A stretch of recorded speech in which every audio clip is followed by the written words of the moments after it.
Alright, so the Jag Arms Reaper. This is one of the coolest pieces of kit I've owned. I would like to start this off by letting you know we are going to do a firing test in this video, a range test, gas efficiency test. But first I kind of want to go over the construction, my experience with it and whatnot, what I've changed and why. Beginning, I've spent about 3/4 of a year with this replica. I've used it between the fall, winter, and the beginning of the spring. I played primarily indoor because it does get cold over here where I live, and it has served me well. I'd say I've put maybe, let's say, 5,000 to 6,000 rounds through this, and it's still kicking with no issues so far. The replica itself will come looking a little bit different than mine. You won't have this flashlight on here, you won't have this tracer unit. The pump will be much longer, and you'll also have a door on the bottom where the shell goes in. And you won't have paracord on the back. The replica itself is entirely metal. Everything on the replica is metal. Not all steel, all metal, with the exception of the grip and the pump. The build quality is quite well. It's very structurally sound with very little to no creaking and wobbling, except obviously the pump does have some rattling back and forth, but it's not a big deal. You don't notice it when you're playing. A couple of the features that are on the replica: you have your safety right behind your trigger. You have a rail up top with tons of real estate for a sight if you need, alongside some integrated sights as well if you don't want to throw a red dot on there. On the grip that looks like your girlfriend's favorite toy, you notice a QD point if you want to throw a sling on there, which I do, your gas fill valve, and the single screw which can take off the entire grip panel. Your pump has some M-lock on the sides and on the bottom. Like I said, I cut mine. I'll explain that afterwards. The barrel does not come with any threading. I also mentioned that you'll have a little metal door here on the bottom, right under the mag well. What that does is it makes sure that the shell isn't going to pop out while playing. However, it shouldn't pop out unless you press this button to begin with. When you press the button to release the shell, the door will open. The shell pops out because it's spring-loaded, and then you can interchange the shells. If you want to adjust this guy between 3 and 6 shot, pump it back, and then you're going to move this little piece forward or backwards to adjust it between 3 and 6 shots. The shells themselves, they come with, I think it's 3. They hold 30 rounds a pop, so obviously simple math. If you're using 3-round burst, that's 10 shots, right? 6-round burst is 5. I don't recommend using anything more than 3. I don't see there being any necessity, and even at like basic hip firing, you should be able to hit your shots after you've used this guy for a little while. So a few things that I've made adjustments with. I threw some paracord on the back just for grip purposes. It was getting a little slippery when I was using it with gloves on. I removed the door and I cut the pump, and the reason being is because sometimes I use an M4 adapter where I can get 150 rounds in the bottom of this guy, which is really cool. The thing is, with the M4 adapter, it doesn't fit with the door, so that just comes off. I still have it. You can always put it back on. And I did cut the pump because when you pump this guy back, prior to it being cut, it did get in the way of the adapter. Covers the magwell a little bit, so I gave that a little cut. And I just left it enough so that it had both of the M-lock spots on it. I threw a flashlight and strobe on it. So here's your flashlight, and then here's your strobe. This is by Tac, I think. I used to use a laser. I just recently put this on, so I don't know what the longevity is behind this. And then a tracer unit, which is really cool. Like I said, there's no threading, so it's held on by some grub screws. What's even cooler about it is it does have a flasher on the front, but fortunately it's cracked. It still works though.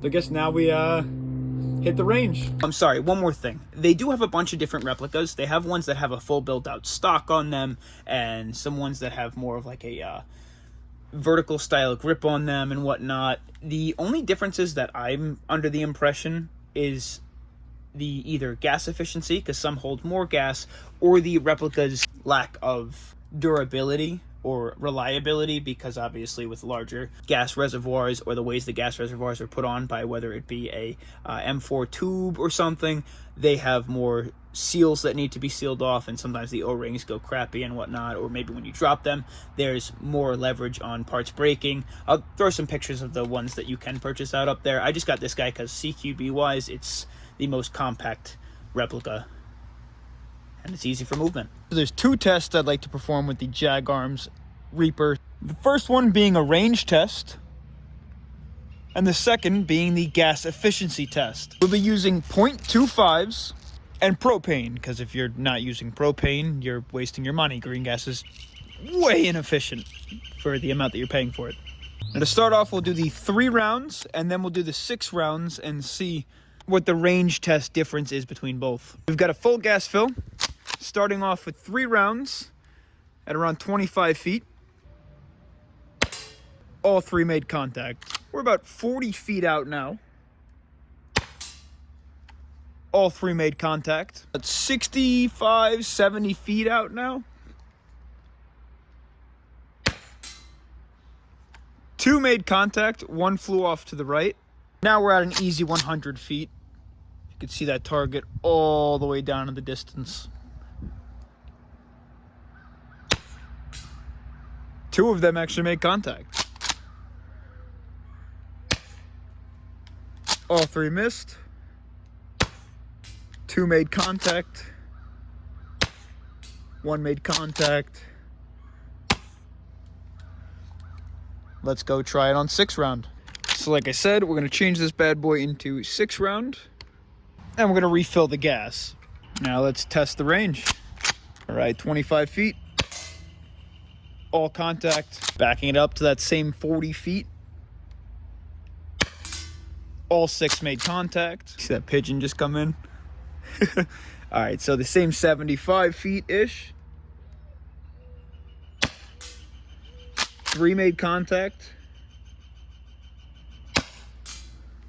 5 made contact. 100 feet with the Jag Arms scatter 6 shot. It was like 4 of them that made contact. 2. And we're all out.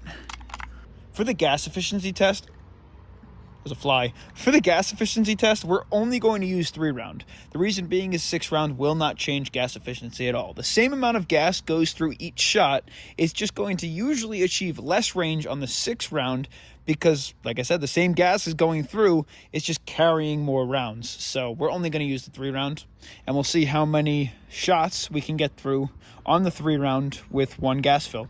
This fly will not go away. Okay, so 1 gas fill. We'll count off our shots. We've got 1, 2, 3, 4, 5, 6, 7, 8, 9, 10, 11. I guess technically that was 12. Fill the shell again. We're not adding gas. All right, new mag, same gas fill. Here we go again.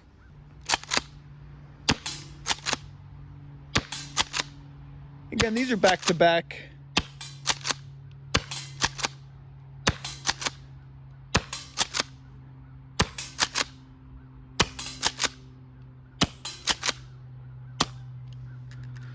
Now the final test I'd like to show you is its realism, because yes, I don't know what the durability behind this is. I don't recommend doing this at home, but slam firing is in fact possible. If you don't know what slam firing is, it's where we're just gonna hold down the trigger and I'm going to begin pumping, and I'm not gonna release the trigger. And every time it pumps forward, it'll fire.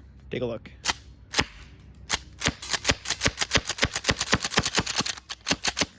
Again, I don't know what the replica's capability is or if that'll destroy it over time, but it's a cool feature. So to wrap things up, this is a really cool piece of kit, and I definitely recommend adding one to your arsenal if you're into pumps.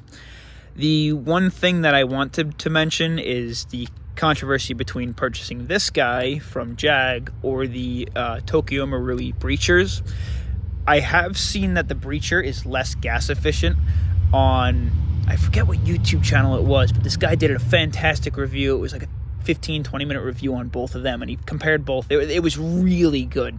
If I could find it, I'll link it in the description, but I don't know if I'll be able to. It's a long time that I saw it. That's originally what caused me, the flashlight's on, to purchase this guy. So yeah, it's definitely fun. It's awesome indoor. It's definitely a change in pace from your regular, everyday, run-of-the-mill CQB style replicas. Yeah, if you want something that's pretty reliable, the Jag Arms Reaper.